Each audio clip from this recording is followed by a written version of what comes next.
In the wake of the bloody slopes of Breed's Hill, where the echoes of musket fire still lingered like ghosts, the revolution simmered into a tense interlude.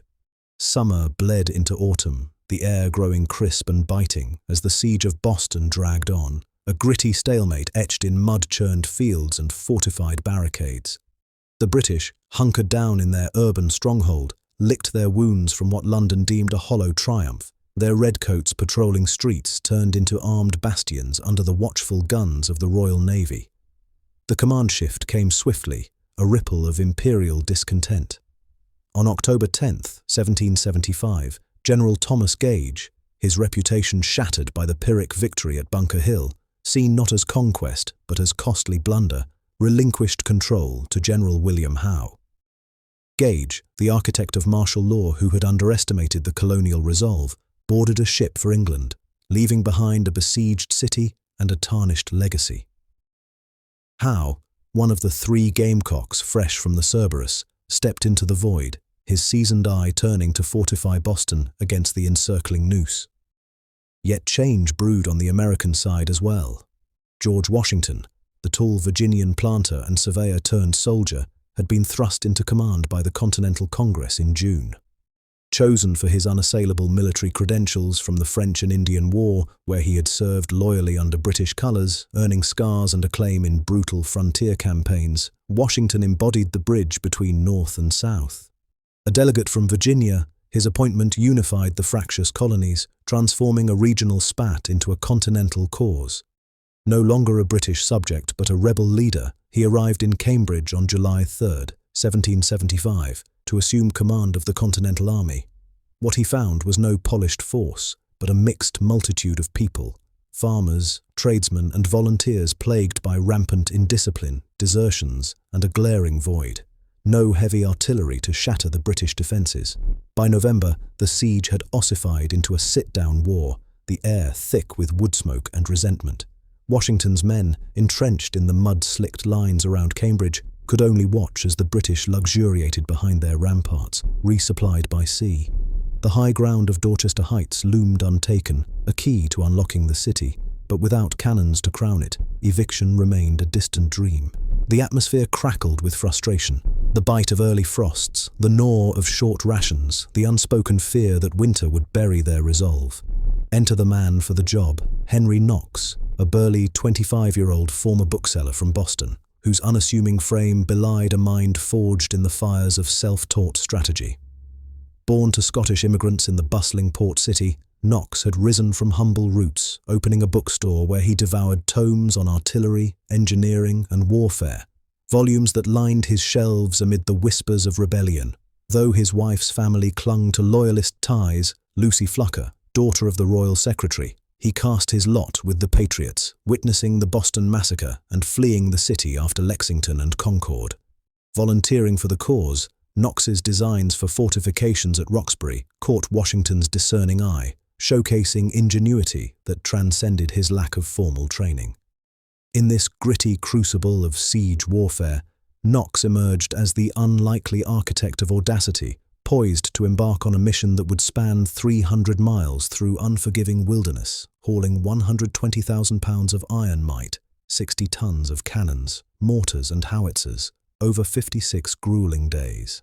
With the siege grinding into November's bite, the mission ignited, an audacious bid to haul salvation across 300 miles of unforgiving wilderness. On November 16, 1775, George Washington, his army starved of firepower, issued written instructions to Henry Knox, the young bookseller turned engineer.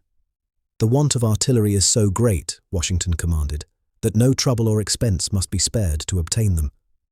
This was no mere errand, it was a lifeline, dispatching Knox northward into the snow-swept unknown, where 56 days of toil would test man and beast against nature's fury. Knox departed that very day, his small party forging through mud-choked roads and gathering storms, the weight of the revolution on their shoulders.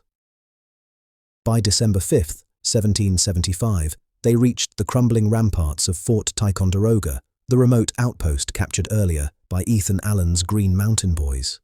Here, amid the frozen ruins overlooking Lake Champlain, Knox surveyed the arsenal abandoned by the British, a treasure trove of iron might, silent sentinels gathering rust in the crisp, biting air. The inventory he assembled became legend, the noble train of artillery, 59 pieces of heavy weaponry totaling approximately 60 tons, 120,000 pounds of bronze and iron, enough to shift the siege's balance. Among them, 43 cannons, 14 mortars and 2 howitzers, their bores named for the weight of the balls they hurled, 12-pounders for swift barrages, 18-pounders as the heaviest guns for shattering fortifications, and a lone 24-pounder cannon for sheer destructive force. But towering over all was the Old Sow, a massive 24-pounder iron mortar exceeding 5,000 pounds, a behemoth designed to lob explosive shells in arcing devastation. In the shadow of Ticonderoga's walls, Knox's men laboured in the gathering snow, rigging these monsters for transport. 80 yoke of oxen as the primary propulsion, their steaming breaths mingling with the cold, supplemented by scores of horses straining against the harness. The atmosphere thickened with anticipation and dread. This was no parade, but a gritty orchestration of ropes, timbers and resolve, setting the stage for a logistical odyssey that would span rivers, mountains and the depths of winter.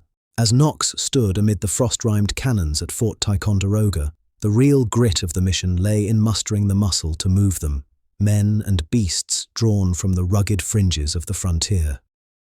His initial party was sparse, just his younger brother William, a loyal servant, and a handful of volunteers recruited from the Cambridge lines, hardy souls enticed by the promise of pay and the thrill of defying the British stranglehold.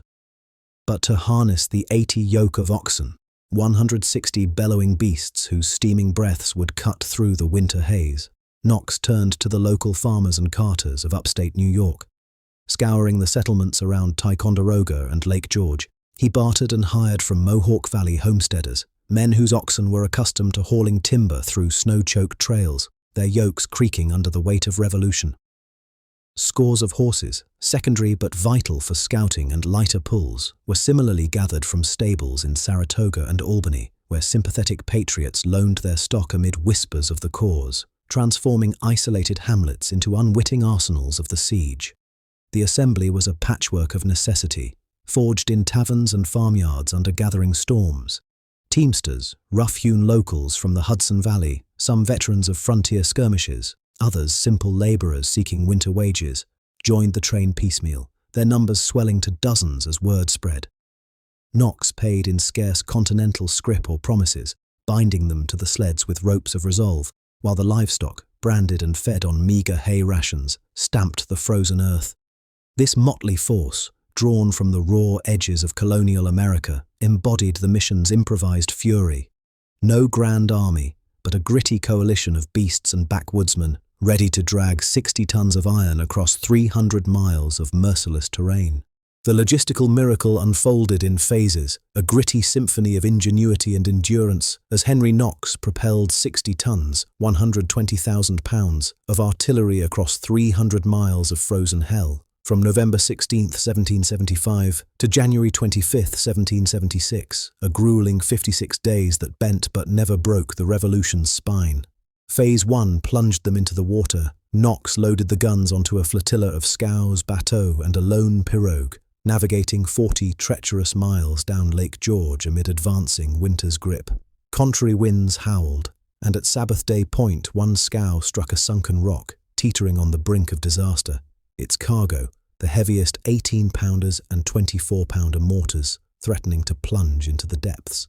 Knox later wrote to Washington on December 17, 1775. It is not easy to conceive the difficulties we have had in getting them here over the lake owing to the advanced season of the year and contrary winds. But the danger is now past.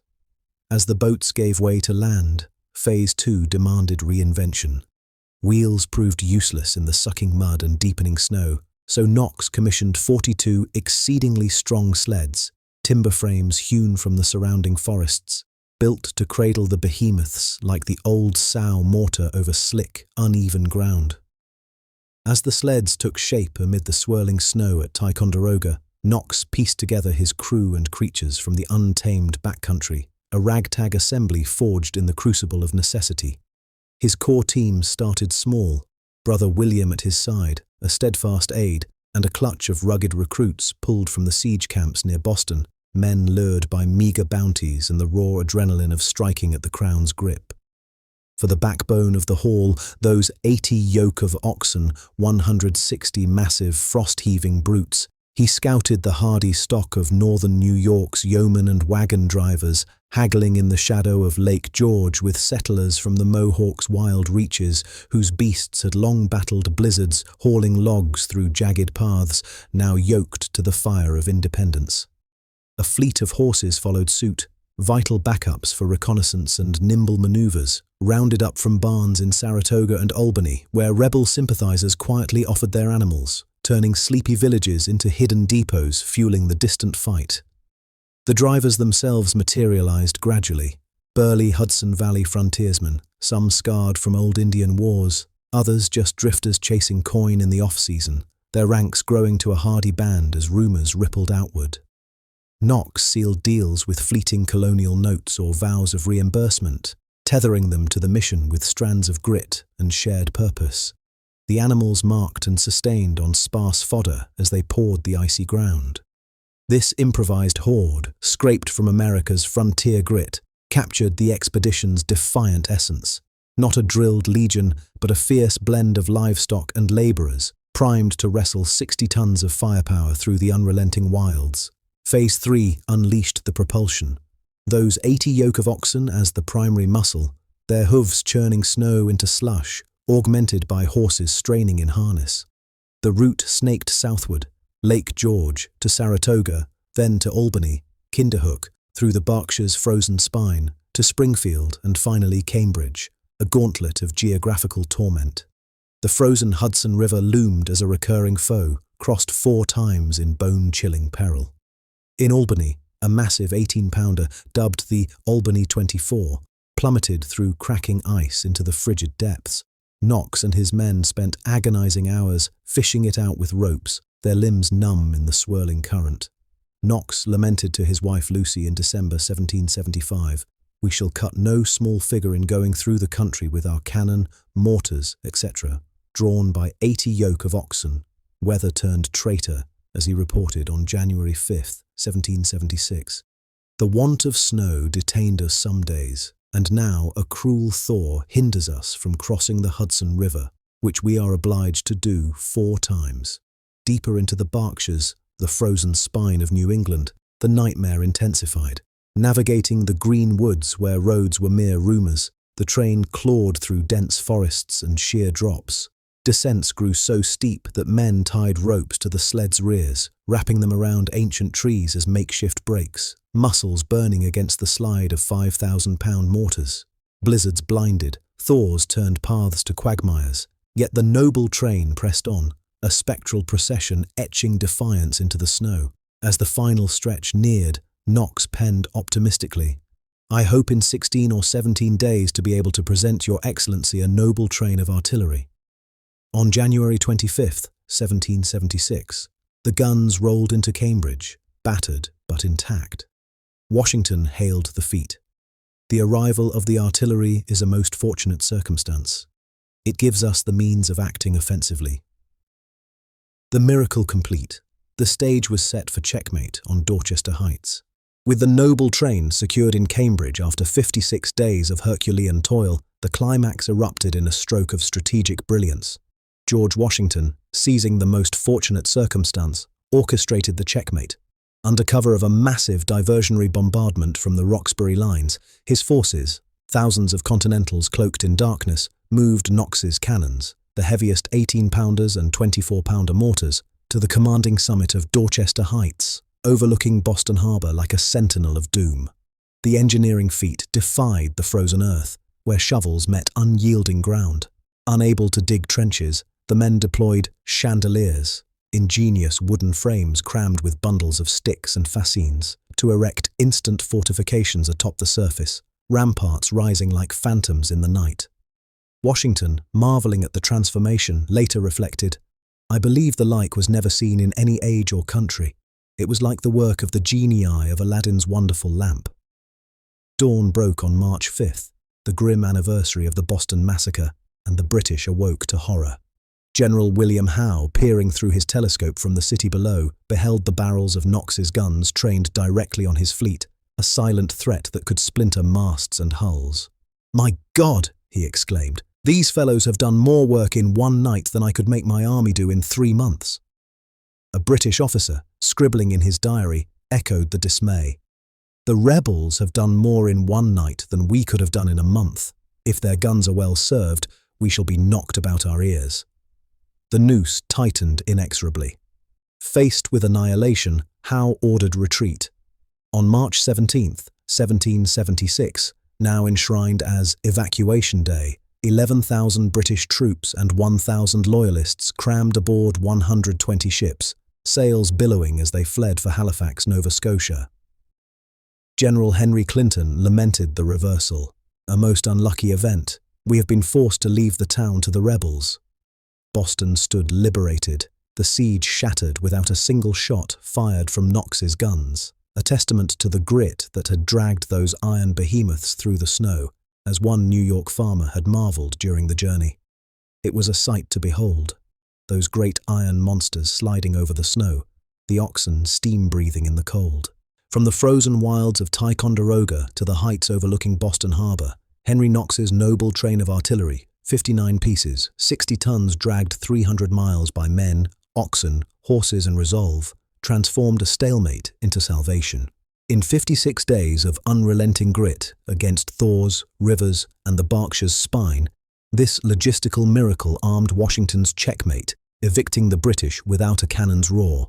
The siege shattered, Boston breathed free, igniting the revolution's flame, a testament to the unyielding spirit of ordinary men who hauled history through the snow. If this tale of defiance and daring has fired your imagination, subscribe for more gritty journeys into the forge of America. A like or share keeps these stories marching on. Thank you for traversing the noble train with us. Until the next chapter, remember, in the depths of winter, victory is forged. If you've been gripped by this gritty tale of revolution and resilience, consider subscribing to our channel for more immersive dives into the Revolutionary War's pivotal moments. A like and share would help spread these stories far and wide, ensuring the lessons of the past endure. Thank you for joining us in this journey back to the fires in the age of revolution. Until next time, remember, in the heat of battle, courage is forged.